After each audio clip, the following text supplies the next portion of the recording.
আমার কাজিনের বিয়ে হয়, ওখানে যাই আমি কাজিনের এখানে মিরপুর আমার ফুপির বাড়িতে। কাজিন মেয়েদেরকে রেখে আমার বাচ্চাকে নিয়ে আম্মুকে নিয়ে আমরা সবাই যাই। তো একদিন থাকি ওখানে, থাকার পরে পরের দিন বাসায় আসি। তো পরের দিন সারাদিন কিন্তু আমি না খাওয়া, হুই হুল্লোড়ে দৌড়াদৌড়িতে তো আমি না খাওয়া। তো বাসায় এসে খাবো, ধানমন্ডিতে বাসায় এসে আমি কাজের মেয়ে বললাম যে আমার একটু ভাত দাও। আমি কিন্তু অনেক ভাত খাতর স্টিল না, এখনো সকালে ভাত খাই, দুপুরে ভাত খাই, রাতে ভাত খাই। ভাত ছাড়া আমি বাঁচতে পারি না, পরিমাণে কম খাই যে কারণে মোটা হই না। আমি বাসায় আসার পরে যখন আমি ভাত খাবো, ভাত মা খাচ্ছি, আমি ভাতটা মা খাচ্ছি, আমি কাজের মেয়ে বলতেছে আপু আমি আপনাকে একটা কথা বলবো। হ্যাঁ বল। বলে ভাইয়া জাস্ট খালি ফার্স্ট লাইনটা মুখে নিবো, এর মধ্যে কাজের মেয়ে পাশ থেকে আমাকে বলে আপু ভাইয়া না কালকে রাত্রে আমার রুমে আসছিল। বলতেছে যে আপি ও আমার ভাইয়া না আমার রুমে আসছিল। তা আমি না ভাতের লবণটা ফেলে দিয়ে আমি ভাবলাম যে হয়তো আমি ভুল শুনছি। আমি কি বললা? বলে কি ভাইয়া না রাত্রেবেলা আমার রুমে আসছিল।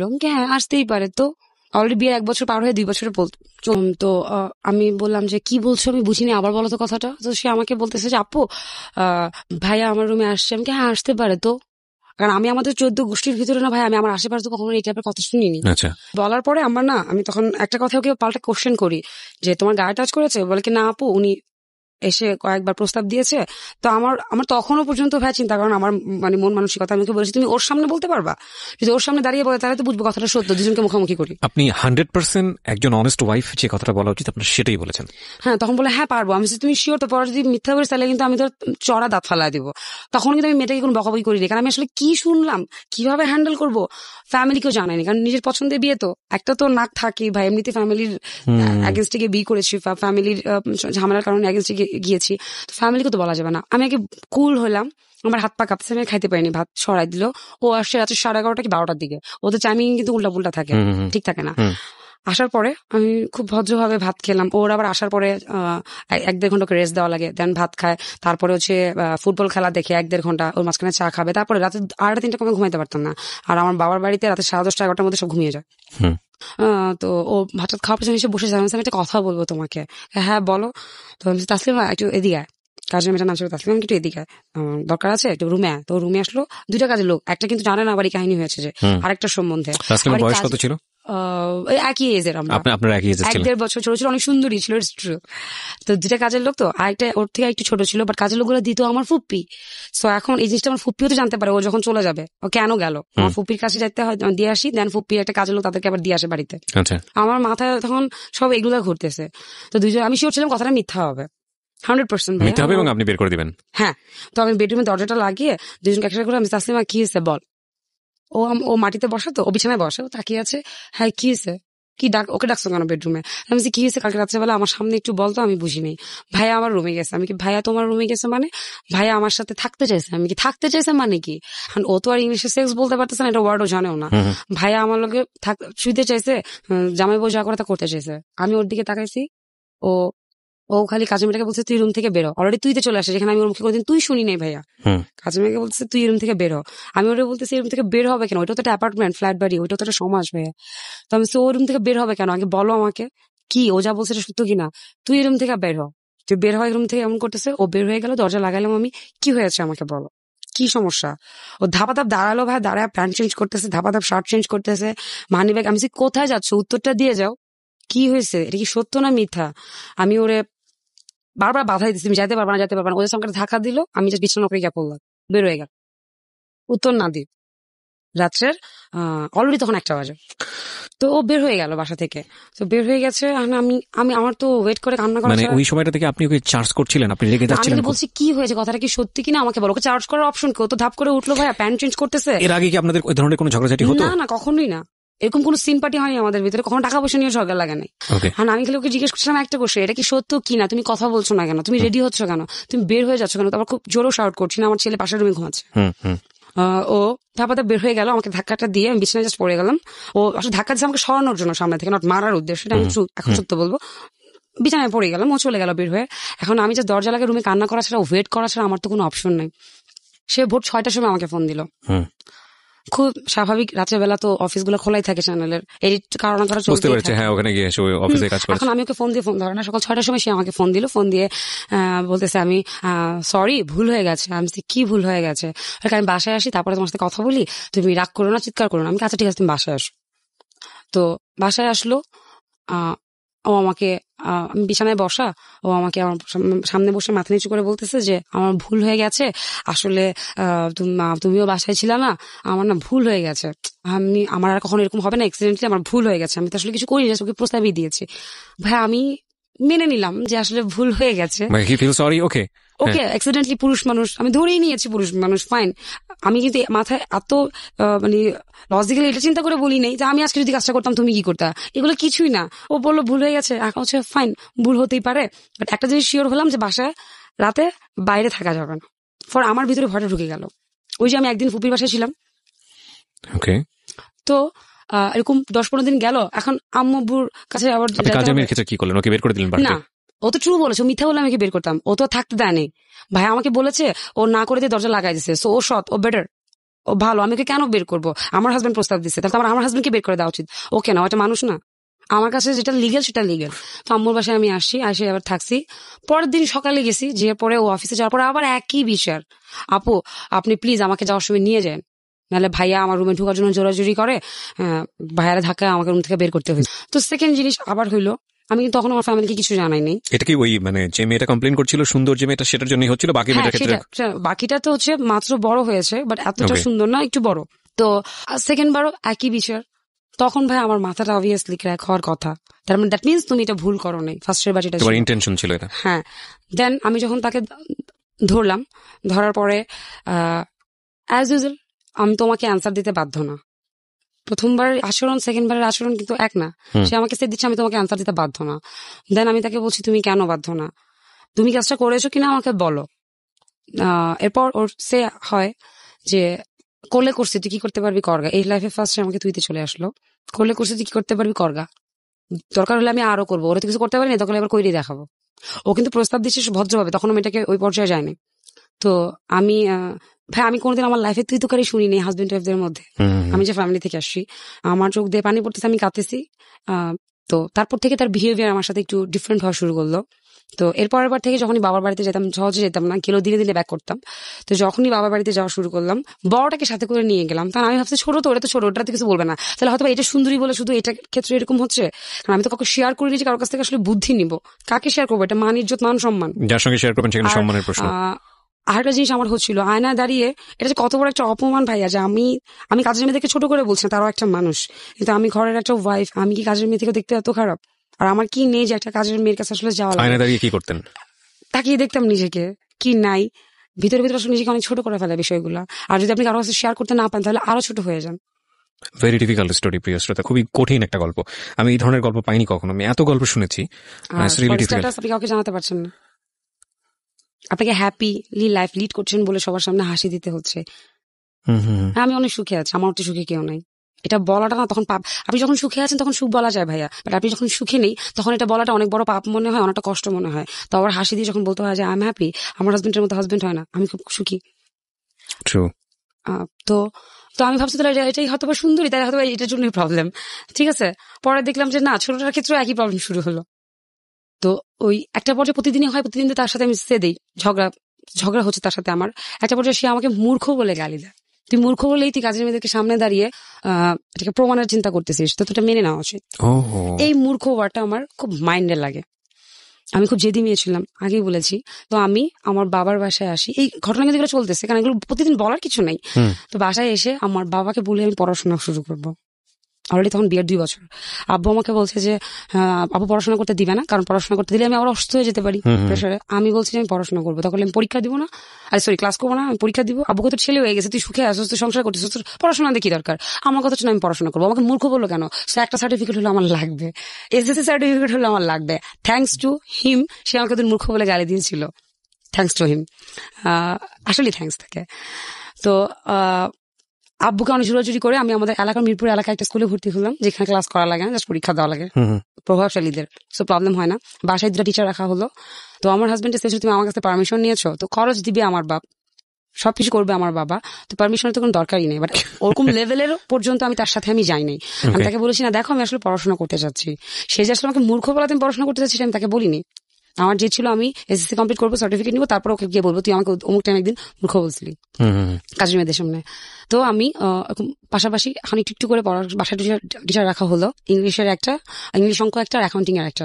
খুব স্বাভাবিক হলো একটা মেয়ে এরকম হয়, আমি জানি না, বাট আপনাকে এই প্রশ্নটা করা উচিত হবে কিনা। আপনি যখন আপনার হাজবেন্ড এরকম কাজ করছে, বিশেষ করে এই মেয়েটার সঙ্গে, আপনি কি ওকে জেলাস ফিল করতেন যেহেতু আপনি আয়নার সামনে দাঁড়াতেন? তখনো পর্যন্ত এই বিষয়গুলো আমি তো নাচ করতাম, ছেলেদের সাথে তো আমাকে নাচ করতে হইতো, নাচের মেয়ে যেহেতু আমি নাচ করতাম, সো আমার মন মানসিকতা এমনিতেই বড় ছিল, স্কাউট করে আসতাম, তো ছেলেদের সাথে তো আমাদের নাচ করা লাগছে না হাত ধরে, তারা আমাদের কমন ধরতেছে না, তার মানে কি এটা নাকি? আমি একবারই বলেছি আমি যে পরিবেশ থেকে জন্ম নিয়েছি একটু ডিফারেন্ট ছিলাম বলেই তো আসলে এত প্রবলেম। তো আমি পড়াশোনা শুরু করি, ওটাতে কোনো বাধা থাকে না, কারণ পরীক্ষা দিতে পারে, ও শিওর ছিল আমি তো পাশ করবো না, কারণ যেভাবে পড়াশোনা করতেছি এটা পাশ করা সম্ভব না। ফাইন। আর আমাকে বলেছিল ইয়ের কথা, ওই যে স্কুলগুলো আছে না, ভোকেশনাল যে স্কুলগুলো হয়, মেবি সপ্তাহে শুক্রবার ক্লাস হয়, তো আমার ভাই তখন বলেছিল তো জামাইকে বলিস ওই স্কুলে পড়ার থেকে ফেল করা, না পড়াশোনা করে ঘরে বসে থাকা ভালো। ইয়েস, আমার ভাই আর মায়ের ওই সাপোর্টটা তখন অনেক গ্রেট ছিল, তারা চাচ্ছিল আমি পড়াশোনা করে, আব্বু চাচ্ছিল না অসুস্থ হয়ে যায় যদি।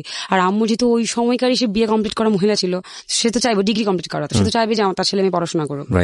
তো আচ্ছা ঠিক আছে, আমি ভর্তি হলাম নর্মাল স্কুলে, হাই স্কুলগুলোতেই, কিন্তু আমি পরীক্ষা দিব না, বাসায় টিচার রাখা হলো, 2টা টিচার আসে, পড়ানো হচ্ছে। তো তার এই প্রবলেম গুলা চলছে। তো একটা কাজের মেয়ের বিয়ে হয়ে যায়, আরেকটা কাজের লোক চেঞ্জ হয়, কিন্তু ওই পুরানটা থাকে। আমি একদিন পুরানটারে ও চলেই যাবে, ওই মেয়ে থাকবে না, যে কোনো সময় ভাই আমার গায়ে হাত দিতে পারে, এরকম রিস্কে।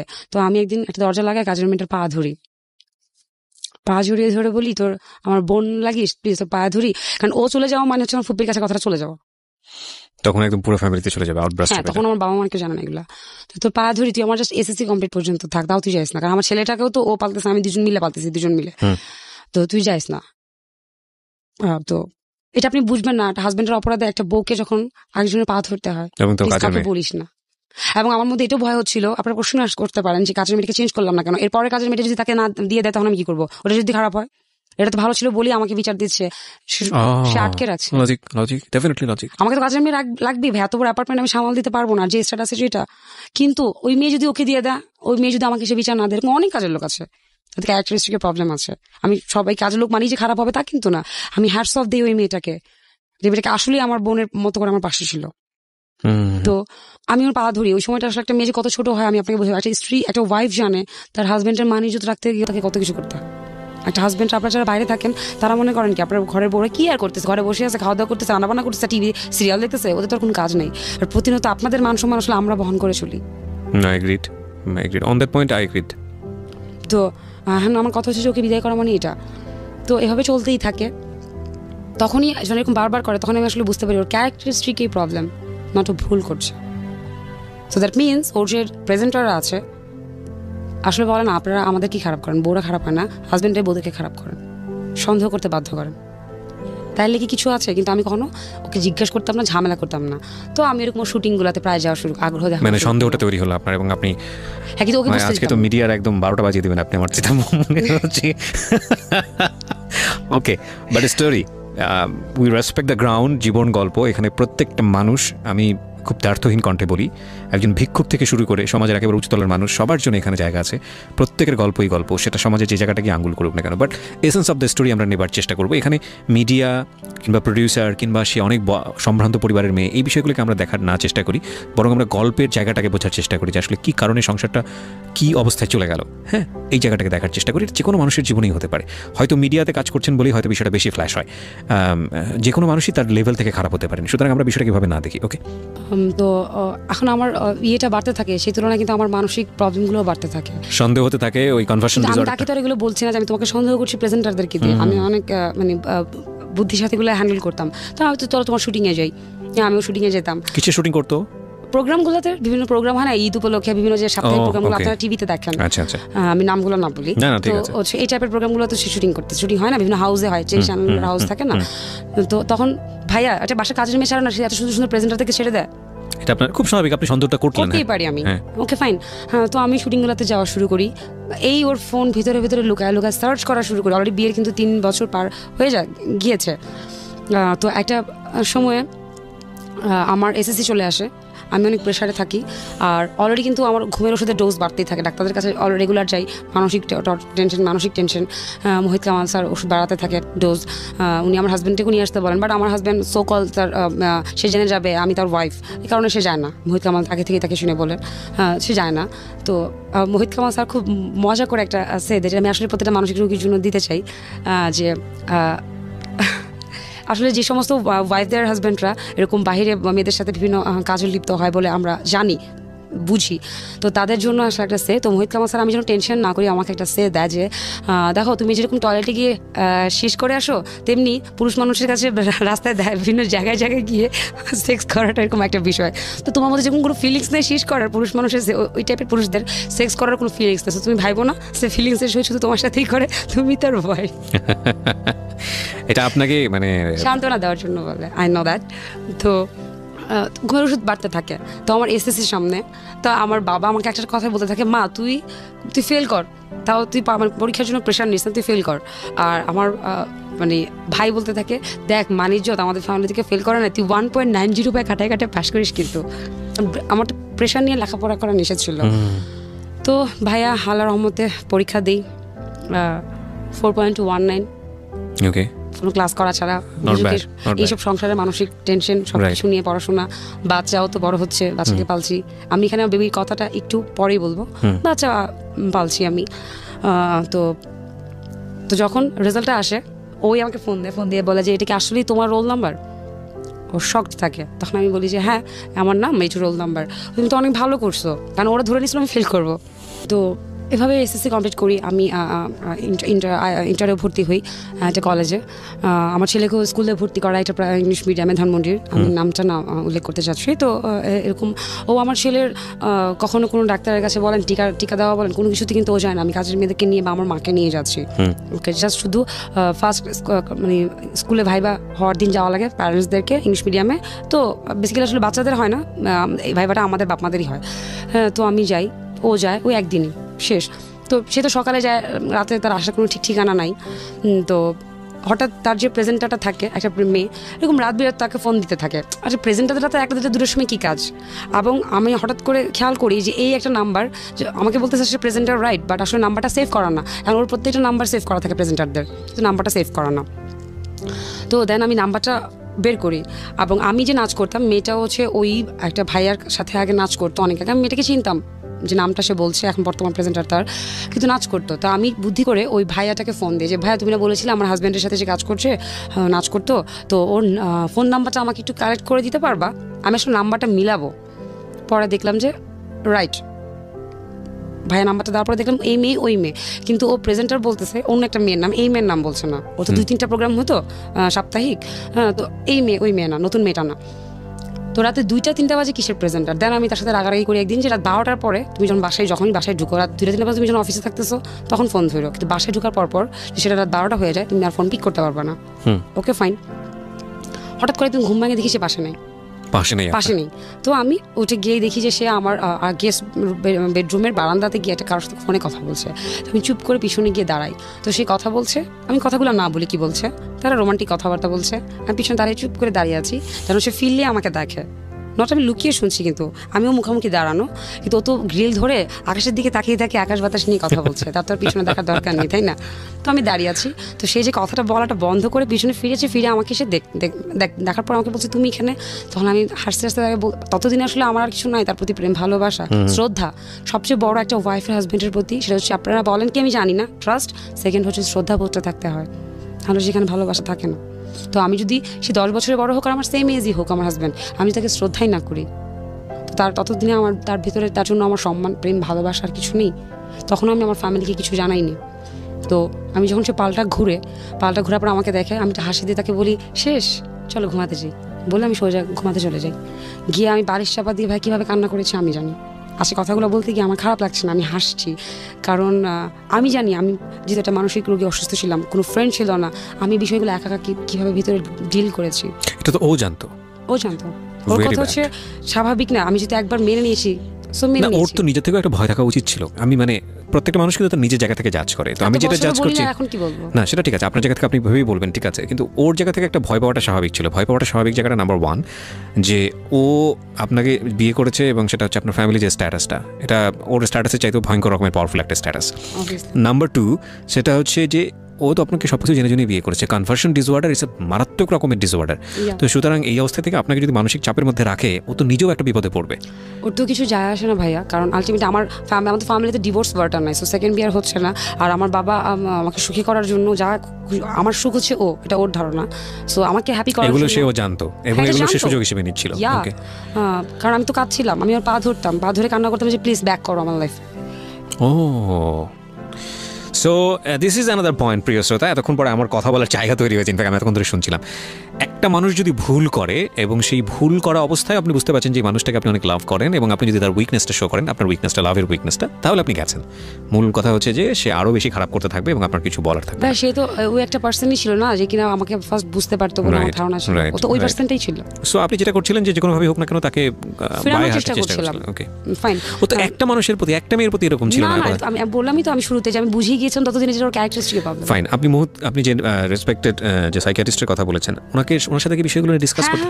উনি বলেছিল ওকে সহকারে নিয়ে আসতে, বাট ও তো যাবে না। Okay, it's a one kind of mental disorder also, cause আমরা যতদূর জানি যে এটা সাইকিয়াট্রিকের ভাষায় যে কোনো একটা মানুষ যদি একটা মানসিক সমস্যা বলেছিল যে কাউন্সেলিং এর দরকার আছে, ওর দরকার আছে বলেছিল, বাট সে তো যাবে না। হ্যাঁ, ও একজন এত বড় স্বনামধন্য প্রফেসর, ভাই ও কি যেতে পারে বলেন? Okay fine. আমাদের দেশে এই একটা বড় সমস্যা, মানসিক সমস্যা আছে, যেটা মনেই করি না আমরা। হ্যাঁ, এবং এটার যে একটা ট্রিটমেন্ট হতে পারে, এটা আমরা মনে রোগ, জ্বরের মতো, অসুখের মতো, একটা ফোড়ার মতো, এটা আমরা বুঝি না। আমরা ভাবি যেটা অনেক বড় পাপ, সে ওর মানসিক মানে পাগল, ও তো সব গেছে, ও সব চলে গেল, এই টাইপের কিছু। তো এরকম কথা বলছে, আমি দেন চলে আসছি এই কথাটা বলে। তো তখন আমি আমার ফ্যামিলিকে জানাই। পরের দিন সকালে আমি রাগ করে বাবার বাড়িতে চলে আসা, এই আমি আমার ফ্যামিলিকে জানি। বাবা মানে বাচ্চার বয়স কত তখন? বাচ্চার বয়স তখন অলরেডি 3.5 বছর।